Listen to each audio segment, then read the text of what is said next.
गुरु ब्रह्मा गुरु विष्णु गुरु देव महेश्वरा गुरु साक्षात पार ब्रह्मा तस्मै गुरुवे नमः। आज जो है ये दास जो है सनातन किसे कहते हैं उसके विषय में विचार रखेगा। ये संसार में शरीर है और चेतन आत्मा है।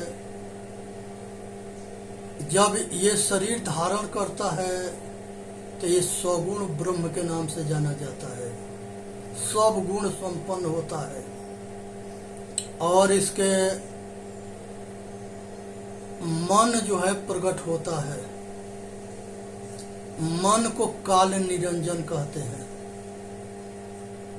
और इच्छा प्रकट होती है, इच्छा को महामाया कहते हैं। ये दोनों से 3 गो पुत्र के जन्म होता है। उस पुत्र के सतोगुण रजोगुण और तमोगुण 3 गुण प्रकट होता है। मन काल निरंजन है जो शरीर और चेतन धारी से प्रकट होता है। इच्छा महामाया है जो इच्छा मन इच्छा दोनों एक साथ प्रकट होते हैं। ये दोनों से 3 और प्रकट होते हैं।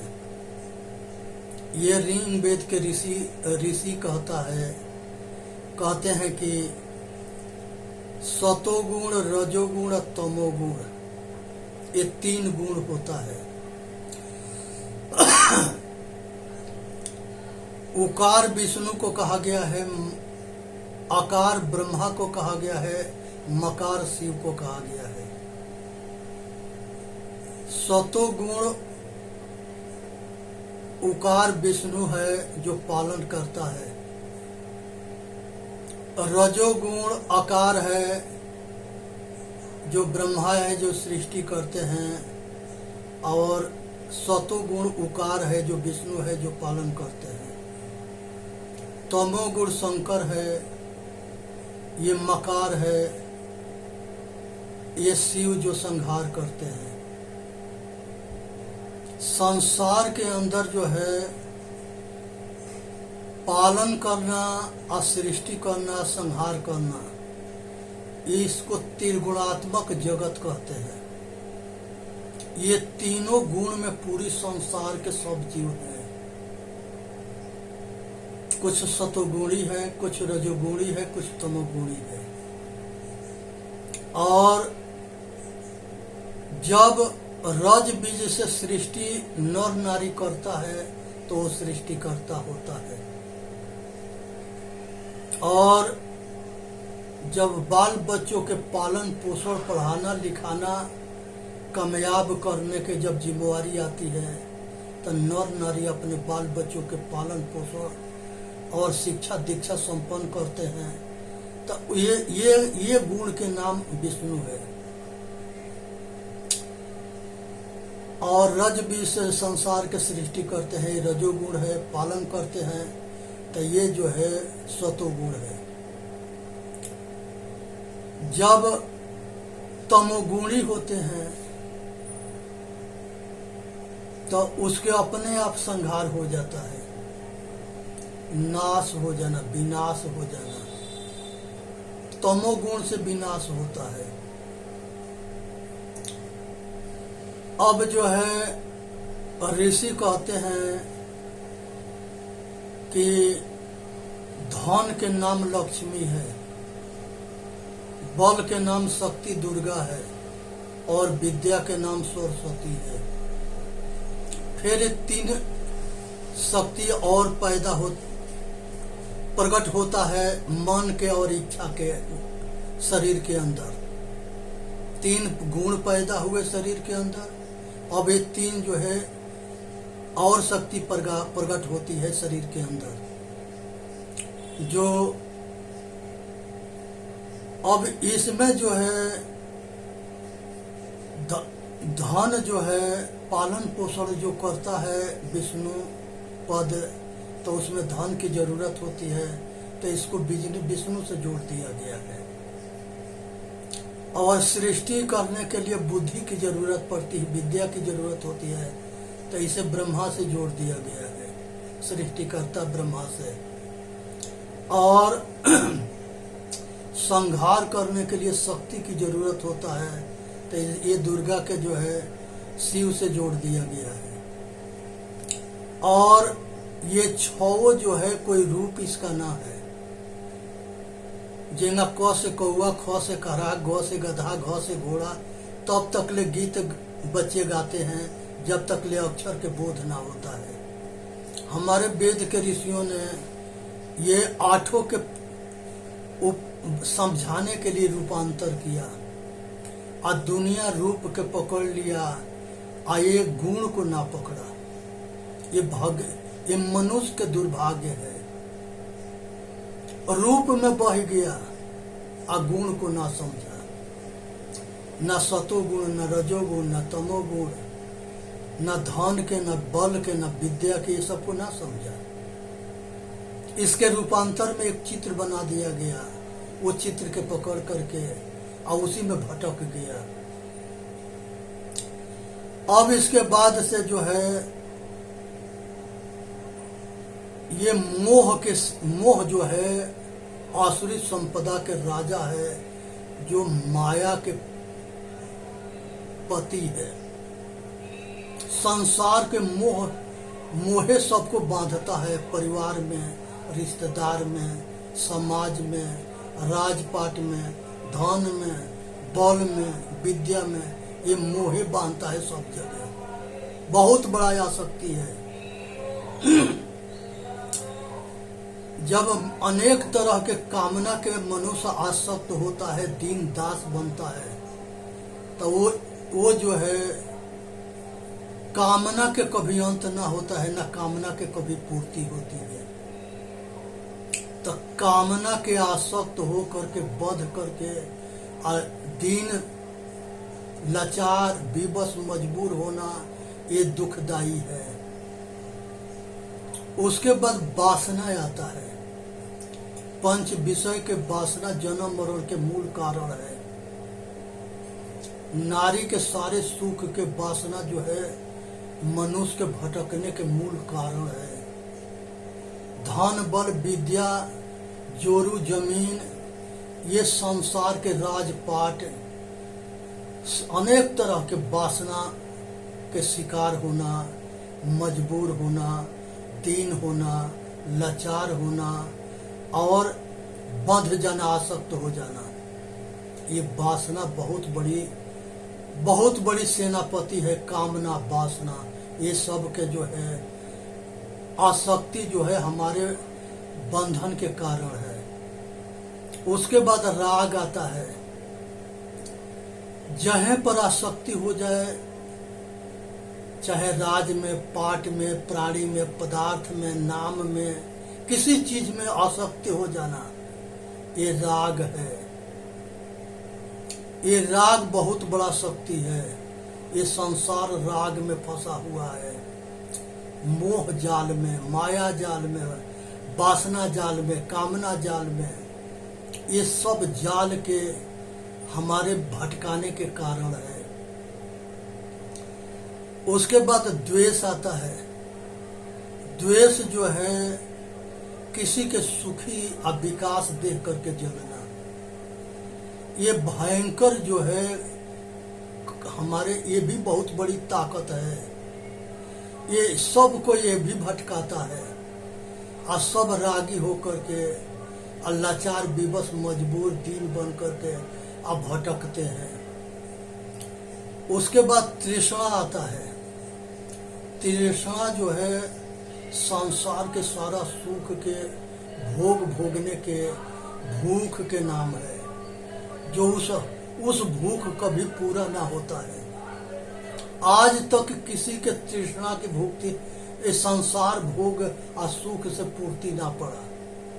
जितने मिलता है उतने बढ़ता है। जैसे आग में सामग्री डालते हैं उतने आग प्रज्वलित होता है, वैसे इस शरीर में कितनों राजा महाराजा जो है बहुत औरतें रखते थे अब वासना के पूर्ति के लिए अपना जीवन के नाश कर लेते थे।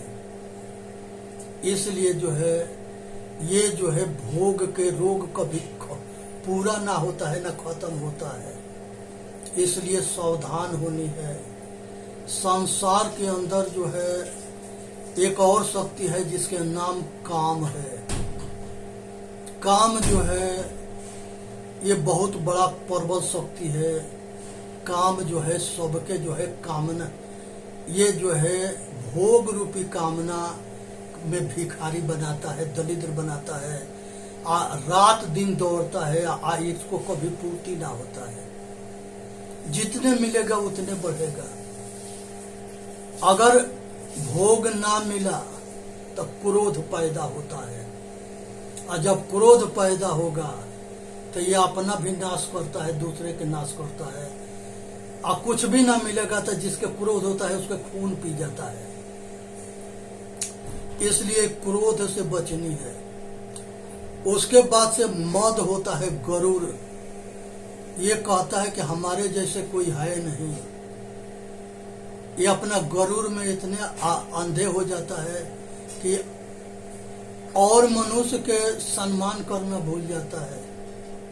तो मद के अहंकार में चूर होकर के अंधा हो जाना, ये हमारे पतन के कारण बनता है। उसके आगे लोभ जो है पाप के बाप है। लोभ पैदा होता है, चाहे छल से, चाहे धोखा से, चाहे ब्रांड बास करके, चाहे पैसा से, किसी तरह से किसी को सामान के ले लेना, ये लोभ है। ये लोभ बहुत बड़ा शत्रु है। ये लोभ से बचना है। उसके बाद ये अहंकार आता है। अहंकार जो है ये भी पाप के बापे है। ये संसार में जो अहंकारी होता है उसके पतन से भगवान भी ना बचा सके। विष्णु भगवान से एक शिष्य पूछता है कि गुरुदेव आप कहाँ रहते हो, क्या खाते हो? वो कहे कि हम अहंकार को खाते हैं। जो अहंकारी होता है उसी के विनाश कर देते हैं। उसके बाद से जो है चिंता होती है, और ये चिंता जो है चीता से बुरी होती है।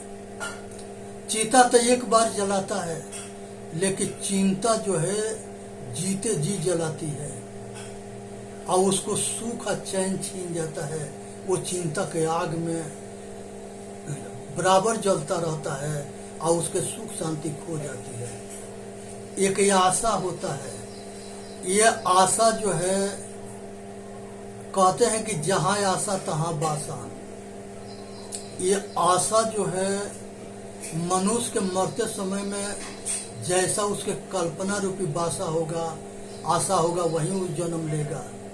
चाहे पशु हो, पक्षी हो, कीड़ा मकोड़ा हो, जैसी उसकी लास्ट में जैसी मति होती है वैसी गति होती है। ये कृष्ण भगवान गीता में कहते हैं। इसलिए जो है आशा जो है ये भी बहुत दुख देती है।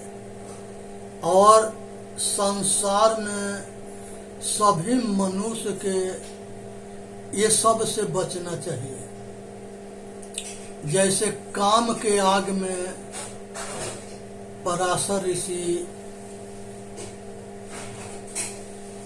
ऋषि जो है कि सतवती गंगा पार करा रही थी, और उस पार कराते समय वो अपना होश हवास खो के सत्यवती के साथ जो है संयोग किए, जिसे व्यास के जन्म हुआ। इसी तरह से क्रोध में एक सेठ जो है अपने लड़का उसके नोट फाड़ दिया, तो गुस्सा में आकर के और उसने जो है अपने लड़का को उठा के पटक दिया, लड़का मर गया। उसकी पत्नी देखी तो वहीं कुआं था, उसमें कूद के मर गई।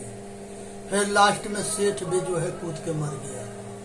तो ये क्रोध से विनाश ऐसे होता है। भीम के जो है मद हो गया था कि हमारे जैसे कोई ना है।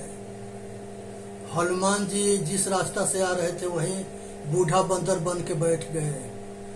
वो कहे कि पूंछ हटाओ ना तो हम उठा के फेंक देंगे। भीम बोले, वो कहे कि हम बूढ़े हो गए, हमारे बस के ना है, आप ही उठा के साइड कर दो। पूंछ उठाने लगे, नहीं उठा तो शर्मिंदगी होकर के गरुड़ उनके चूर हो गया, मद टूट गया। पूछे कि आप कौन हो? कहे कि हम हनुमान है। कहे कि आप भी जो है पवन के पुत्र हो, हम भी पवन के पुत्र हैं, हम दोनों भाई हैं। हनुमान जी कहे कि भाई तो ठीक है, लेकिन तुम्हारे मद जो है बहुत बढ़ गया था, इसी के नाश करने के लिए तुम्हारे साथ ये नाटक हमको करना पड़ा।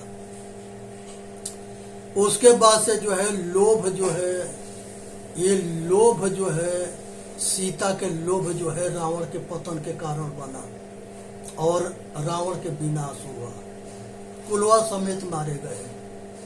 इसलिए लोभ से बचनी है। इसी तरह से जो है अहंकार में जो है कामधेनु गांव के पीछे जो है परशुराम से सहस्त्राबाहु से युद्ध होता है और सहस्त्राबाहु के परशुराम जी विनाश कर दिए। तो ये जो है ये लोभ अहंकार ये सब से विनाश होता है, बचने की जरूरत है।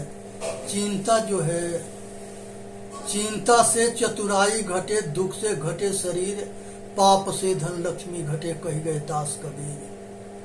चिंता से चतुराई घटती है, दुख से शरीर घटता है, पाप से धन लक्ष्मी घटती है। सतगुरु कबीर साहब उपदेश देते हैं। आज सुनने समझने और मानने की जरूरत है। अब जो है संसार के अंदर जो है अपना कल्याण के लिए बोलिए सतगुरुदेव की जय। साहेब बंदगी, साहेब बंदगी, साहेब बंदगी।